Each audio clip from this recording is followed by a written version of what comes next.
Hi and welcome to LearnCocosTV. I'm Steffen Itterheim and I'm going to show and tell you about what I did regarding Cocos2D, Kobold2D and general iOS and macOS X development over the past 2 weeks. So here goes. Episode 1, what I made over the past 2 weeks or maybe 3. So let's get started. Of course, Kobold2D version 1.0 was released recently, which I'm pretty happy about and enthused, and it seems to be pretty stable and got some attention.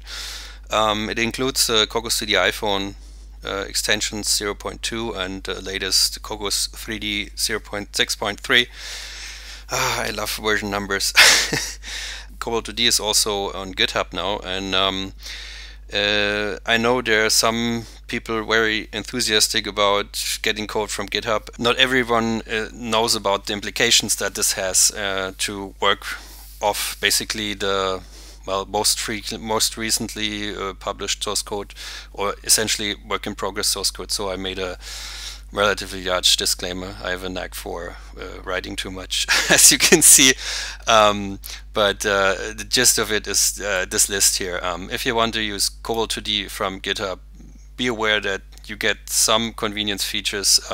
You don't get some convenience features that I find are essential for Kobold2D. It's the project starter tool. You can just start new projects without building it yourself and following the steps in the README. The project upgrader tool is also unavailable. Makes no sense because code is updated through GitHub. The entire offline documentation is unavailable because it's way too large. And the workspace, the Kobold2D workspace, contains all of the template projects. Essentially what you get from the installer is a cleaned version of Kobold2D from my development branch. If you really want to use the GitHub version, I definitely encourage you, if you want to submit something back, that would be really helpful, because in the long run the project is supposed to be more open source and more team-based, sort of, so to speak. The basic premonition here being that Kobold2D is actually an organization on GitHub. It's not my own repository, but the repository of the Kobold2D team.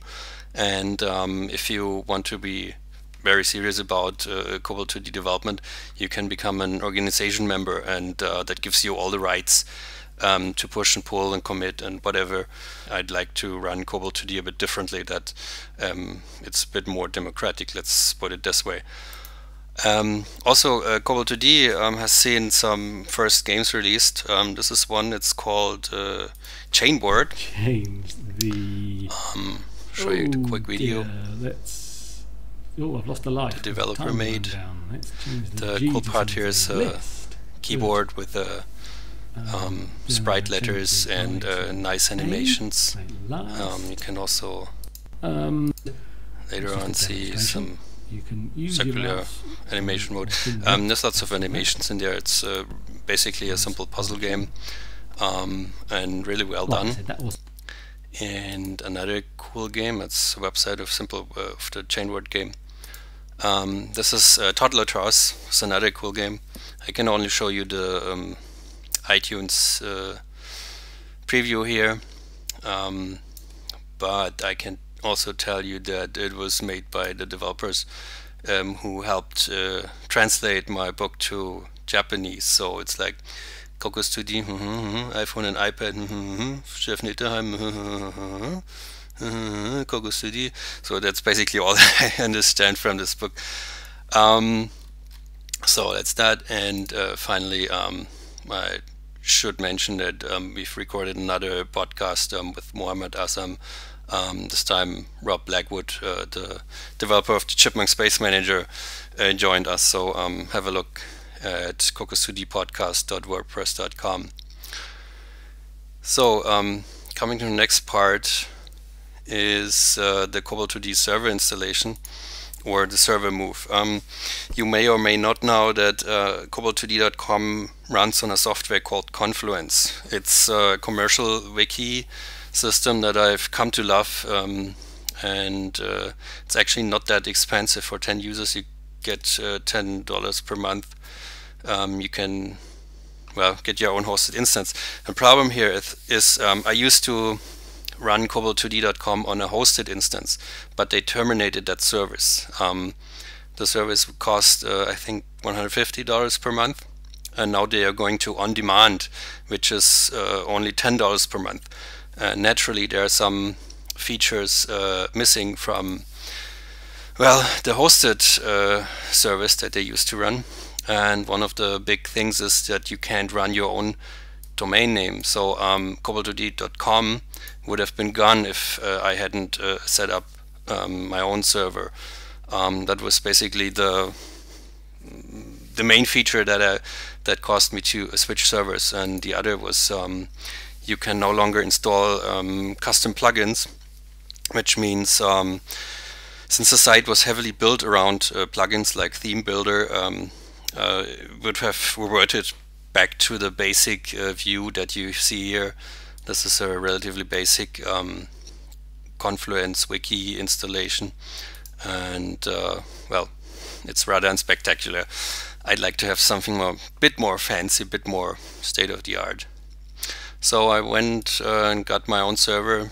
I actually pay about half now, but I had to go through the well, I had to learn Linux. I've never really used Linux before, and definitely not on a server, as a dedicated server. And I ended up reading a lot of tutorials, and well, essentially started from scratch several times, trying to learn what is necessary to install the server, to install Confluence, to install Java, to install the database, etc., etc. And at the end, I had this list of basically commands that would allow me to recreate the server should I have to. So basically, this is all the commands that I had to figure out to install the whole Confluence on my own server. It was a bit touch and go at the time, but I'm pretty happy that I went through the process and learned quite a bit about Linux. So it's pretty cool. I'm pretty happy that it's running on my own server now. And let's get to the end. And really cool part here is every 2 weeks I write a new iDevBlogADay blog post, and I try to make them really big, really large, really in-depth. So I spend 2, 3, or maybe even 4 days working on something that I can write about. And this time I went into CCRenderTexture, which is a class that is not so commonly used in Cocos2D. It works a bit differently as mouse nodes, and I explained this all in the blog post. And this is the demo program that came out of it, which is well, basically very nice to show here. As you can see, I'm drawing here something on a render texture. This is the render texture added to the scene hierarchy as normal, and you can see that the what would be a transparent background is actually white in the render texture. And if you create a sprite, a CC sprite from that render texture, the transparent background actually becomes transparent. And the reason for that is that the render texture itself, if you add this to the child, to the scene hierarchy, it uses different blend modes than a regular CC sprite. You can also draw OpenGL stuff onto a render texture, obviously. So those lines here, they are basically well, GL drawings, CC draw line and CC draw Bezier curve. You can do a screenshot with CCRenderTexture.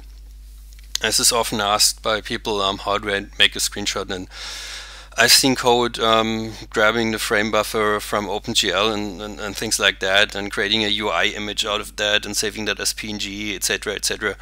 To be honest, it's much easier and much more flexible to just use CCRenderTexture, and it's in this example project. As you can see, every time this image flips away, here's a screenshot taken, and you'll notice that here it runs fluid, but on a device expect to see some lag around that whenever you make your screenshot.